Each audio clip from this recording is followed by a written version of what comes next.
Welcome to all my dear student. मैं Mukesh sir आप सभी का स्वागत करते हैं आज के इस क्लास में। और फ्रेंड्स, आज के इस क्लास में लोग बात करने वाले एक मोस्ट इम्पोर्टेंट टॉपिक के बारे में, जिस टॉपिक का नाम है Bihar police constable 2023 GK GS most important question दोस्तों आप सभी को मिलेगा, जिसमें कि प्रीवियस ईयर्स क्वेश्चन भी आप सभी को देखने के मिलेंगे।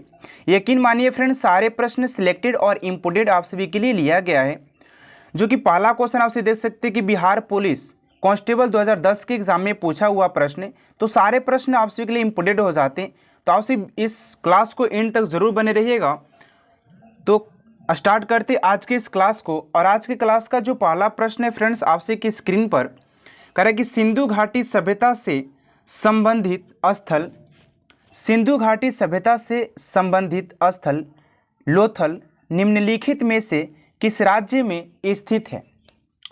तो लोथल फ्रेंड्स पूछ रहा है कि ये जो सिंधु घाटी सभ्यता में है वो कहाँ पर स्थित है।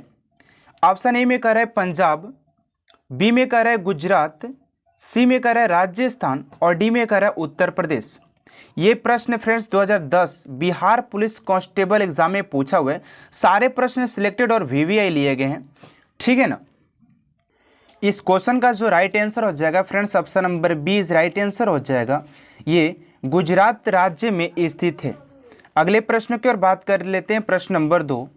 प्रश्न नंबर भी दोस्तों बिहार पुलिस कांस्टेबल 2010 के एग्जाम में पूछा हुआ प्रश्न है, ठीक है ना। तो कह रहा है कि डफला और सिंहपो जनजाति निम्नलिखित में से किस प्रदेश में पाई जाती है। प्रश्न नंबर 2 कह रहा है डफला और सिंहपो जनजाति निम्नलिखित में से किस प्रदेश में पाई जाती है। तो ऑप्शन नंबर ए में कह रहा है कि आंध्र प्रदेश, बी में कह रहा है हिमाचल प्रदेश, सी में कह रहा है अरुणाचल प्रदेश और डी में कह रहा है मध्य प्रदेश। तो डफला और सिंहपो जनजाति किस राज्य में पाई जाती है। तो इसका राइट आंसर हो जाएगा फ्रेंड्स, अरुणाचल प्रदेश में डफला और सिंहपो जनजाति पाई जाती है। Option number C is right answer हो जाएगा। अगले प्रश्न की ओर बात कर लेते हैं फ्रेंड्स, प्रश्न नंबर 3।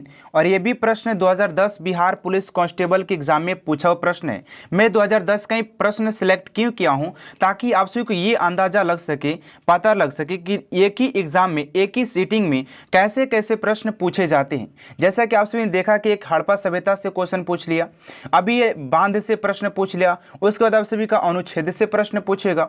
तो आप सभी को ये वीडियो देखने से ये पता लगेगा कि हाँ कैसे कैसे प्रश्न एग्जाम में पूछे जाते हैं, ताकि उसी के अकॉर्डिंग आप से बने स्टडी को जारी रख सकते हैं। ओके, तो लास्ट तक जरूर बने रहेगा, बहुत इंपोर्टेंट पॉइंट आप को लिया गया है।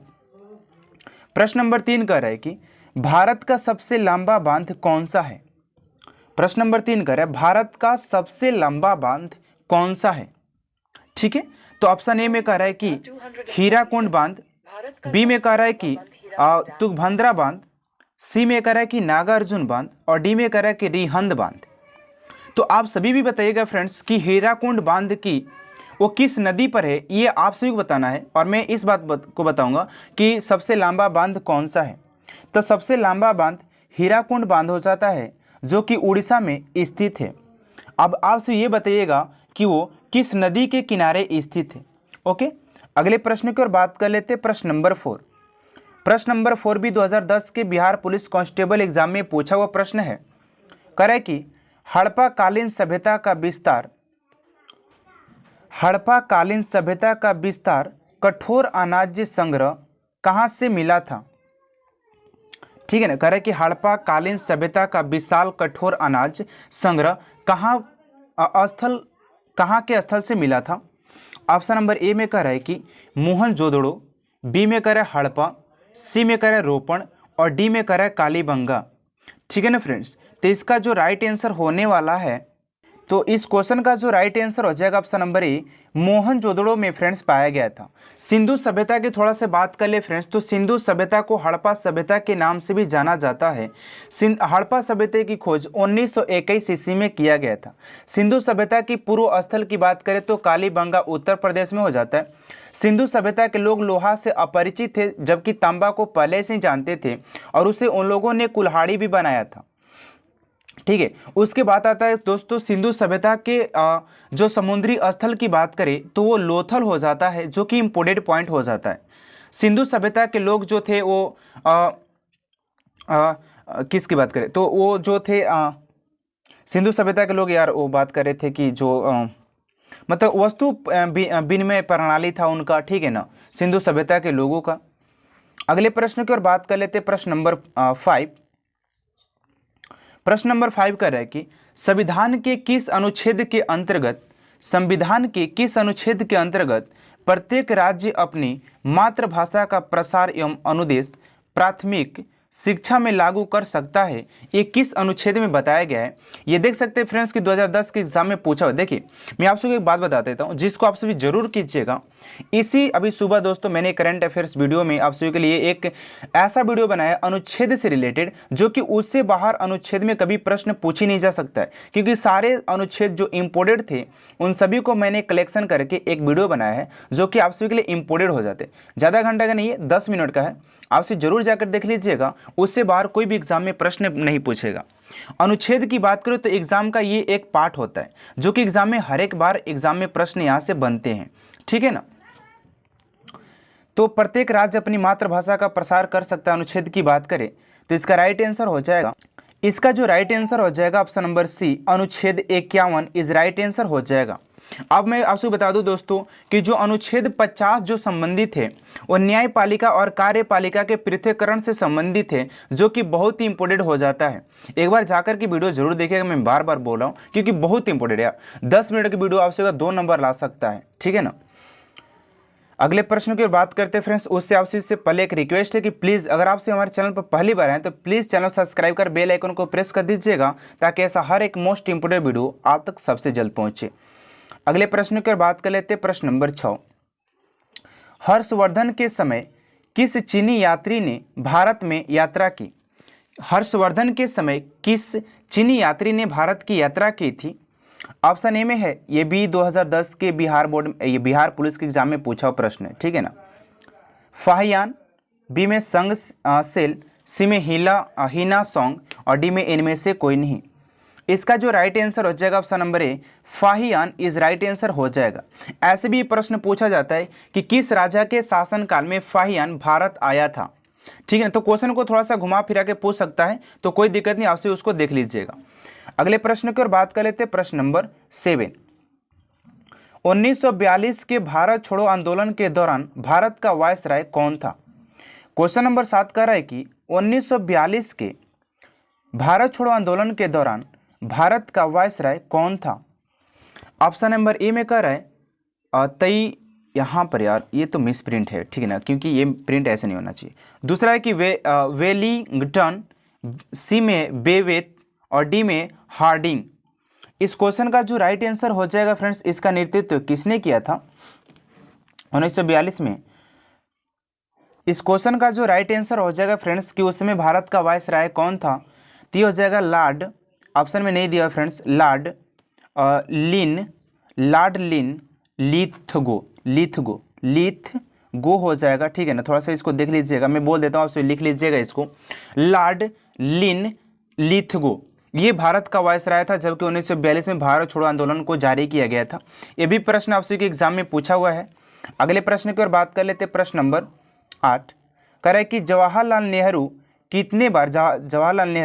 कितने बार भारतीय राष्ट्रीय कांग्रेस के अध्यक्ष बन चुके हैं? जवाहरलाल नेहरू कितनी बार भारतीय राष्ट्रीय कांग्रेस के अध्यक्ष बने हैं? यह भी प्रश्न प्रीवियस ईयर्स है। ऑप्शन नंबर ए में कह रहा है कि 1, बी में कह रहा है 2, सी में कह रहा है 3 और डी में कह रहा है 4, ठीक है ना। तो इसका जो राइट आंसर होने वाला है फ्रेंड्स चौथी बार, option number D is right answer हो जाएगा। चौथी बार ये 4 बार बन चुके हैं, option number D is right answer हो जाएगा। अगला प्रश्न कर रहा है 10 नंबर, भारतनाट्यम किस राज्य का लोक नृत्य है? भारतनाट्यम किस राज्य का लोक नृत्य है? लोक नृत्य से 1 नंबर आपसे को कंफर्म होने वाला है। तो अगर आपसे भी इस टॉपिक को नहीं कंप्लीट किए तो जाकर के एक बार वीडियो हमारा देख लीजिएगा, जो जीके जीएस का जो प्ले लिस्ट होगा उसमें आपसे को मिल जाएगा, ठीक है ना, जो कि 1 नंबर कंफर्म करेगा, रियली बता रहा हूँ। इसका राइट आंसर हो जाएगा दक्षिण भारत इज राइट आंसर हो जाएगा, ऑप्शन नंबर बी, दक्षिण भारत इज राइट आंसर। अगला प्रश्न है 11 नंबर, प्रसिद्ध व्यक्ति बिस्मिल्लाह खां किस क्षेत्र से संबंधित है। अब ऐसे प्रश्न तो 100% आते हैं कि कौन व्यक्ति जो होते हैं किस क्षेत्र से बिलोंग करते हैं। और बिस्मिल्लाह खां हो गया, उसके बाद बात करें आप सभी का हो जाते हैं एक दो जो हो जाते हैं जो वादक बजाते हैं, जो गिटार बजाते हैं, ठीक है, ये सब इम्पोर्टेंट हो जाते हैं। तो प्रसिद्ध व्यक्ति बिस्मिल्लाह खां किस क्षेत्र से संबंधित हैं। ऑप्शन ए में करें शहनाई वादक, बी में करें संगीतज्ञ व गायन, और सी में करें कि इंटर नहीं, यहाँ पर पेंटर था, ठीक है ना, पेंटर था, पेंटर, और डी में करें कि भारतनाट्यम। तो इसका राइट आंसर हो जाएगा ऑप्शन नंबर ए, शहनाई वादक से ये संबंधित हो जाते हैं। Option number A is right answer हो जाएगा। अगले प्रश्न की ओर बात कर लेते हैं। प्रश्न नंबर 12 नंबर प्रश्न कर रहा है कि भाप इंजन का आविष्कार किसने किया था। ये भी प्रश्न पूछ देता है कि किसका आविष्कार किसने किया था। साइकिल का आविष्कार मिलन ने किया था, गन का आविष्कार कोल्ट ने किया था, ठीक है ना। तो ये सारे प्रश्न भी पूछा जाता है, तो इस टॉपिक को भी आप सभी एक बार क्लियर कर लीजिएगा। तो कह रहे कि भाप के इंजन का आविष्कार किसने किया था। ऑप्शन ए में कह रहा है कि जेम्स वाट द्वारा, बी में कह रहा है निकोमेन द्वारा, सी में कह रहा है कि सर आइजक न्यूटन द्वारा, या डी में कह रहा है कि इनमें से कोई नहीं। तो भाप के इंजन का आविष्कार की बात करें फ्रेंड्स, तो इसका राइट आंसर हो जाएगा option number A is right answer हो जाएगा कि option number A is right answer हो जाएगा। जेम्स वाट के द्वारा इसका खोज किया गया था। किसके द्वारा? जेम्स वाट के द्वारा किया गया था, ठीक है, James Watt. Option number A is right answer हो जाएगा। अगले प्रश्न की ओर बात कर लेते हैं। प्रश्न नंबर 13 कह रहा है कि बिहार में कितना साक्षरता दर 2011 की जनगणना के अनुसार है। देखिए दोस्त, अगर मैं बात करूं 2011 की जनगणना के अनुसार, तो किसी भी एग्जाम ऑल इंडिया में बात करें तो किसी भी एग्जाम में 1 नंबर का प्रश्न पूछा जाता है, 1 से 2 नंबर का। तो आपसे अगर इस टॉपिक को भी क्लियर नहीं किया हो तो जाकर के देख लीजिएगा, इस पर भी एक वीडियो बनाया गया है आप सभी के लिए, जो कि उस वीडियो से बाहर कोई भी प्रश्न नहीं पूछा जाएगा, इतना मैं गारंटी के साथ कर सकता हूँ, ठीक है ना। तो इसका जो राइट आंसर हो जाएगा, कह रहा है कि बिहार में कितना साक्षरता दर 2011 की जनगणना के अनुसार है। ऑप्शन ए में कह रहा है कि 46.6.5, और बी में कह रहा है कि 45%, सी में कह रहा है कि 47.53%, और डी में कह रहा है कि 52%। देखिए, अगर मैं बात करूं दोस्तों भारत की जनगणना 2011 के अनुसार बिहार में साक्षरता दर, तो इसमें से कोई भी ऑप्शन सही नहीं है, ठीक है ना। तो इसका जो राइट आंसर हो जाएगा 63.82% हो जाएगा, 63.82 पॉइंट हो जाएगा। आपसे इसको देख लीजिएगा। या आपसे अगर आपसे को अगले प्रश्न की ओर बात करते हैं, प्रश्न नंबर 14, ठीक है ना। 14 नंबर का है कि ध्यानचंद किस खेल से संबंधित हो जाते हैं। ध्यानचंद किस खेल से संबंधित खिलाड़ी हो जाते हैं। ऑप्शन ए में कह रहा है क्रिकेट, बी में कह रहा है हॉकी, सी में कह रहा है शतरंज, और डी में कह रहा है कबड्डी। तो इसका राइट आंसर की बात करें फ्रेंड्स, तो ऑप्शन नंबर बी हो जाता है हॉकी इज राइट आंसर हो जाएगा। ये हॉकी से संबंधित हो जाते हैं। अगला प्रश्न कह रहा है कि 16 नंबर, शेर शाह के बचपन का नाम क्या था। शेर शाह के बचपन का नाम क्या था। ऑप्शन ए में है फरीद, बी में है कह रहा है सलीम, सी में कह रहा है रहीम, और डी में कह रहा है मुरीद। इसका राइट आंसर हो जाएगा फरीद खां था। इनका नाम जो था वो फरीद खां शेर शाह का नाम। अगले प्रश्न की ओर बात कर लेते हैं। प्रश्न नंबर 16, दक्षिण अफ्रीका की मुद्रा कौन सी है। दक्षिण अफ्रीका की मुद्रा का क्या नाम है।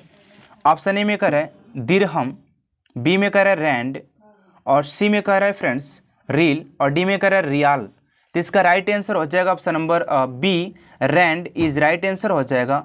दक्षिण अफ्रीका की मुद्रा का नाम हो जाता है। अगले प्रश्न की ओर बात करते हैं। एक रुपये के नोट किसके द्वारा जारी किया जाता है। प्रश्न नंबर 17 का है कि 1 रुपये का नोट किसके द्वारा जारी किया जाता है। तो 1 रुपये नोट की जारी की बात करें फ्रेंड्स कि किसके द्वारा जारी किया जाता है, तो इसका राइट आंसर क्या होगा। ऑप्शन नंबर ए में कह रहा है कि इसका राइट आंसर हो जाएगा ऑप्शन नंबर डी, भारत सरकार द्वारा इसे जारी किया जाता है। Option number D is right answer हो जाएगा। अगला प्रश्न है 18 नंबर, कंचनजंगा राष्ट्रीय पार्क निम्नलिखित में से किस राज्य में स्थित है। कंचनजंगा राष्ट्रीय पार्क निम्नलिखित में से किस राज्य में स्थित है। ऑप्शन नंबर ए में कह रहा है उत्तर प्रदेश, बी में कह रहा है पश्चिम बंगाल, सी में कह रहा है सिक्किम, और डी में कह रहा है फ्रेंड्स जम्मू और कश्मीर।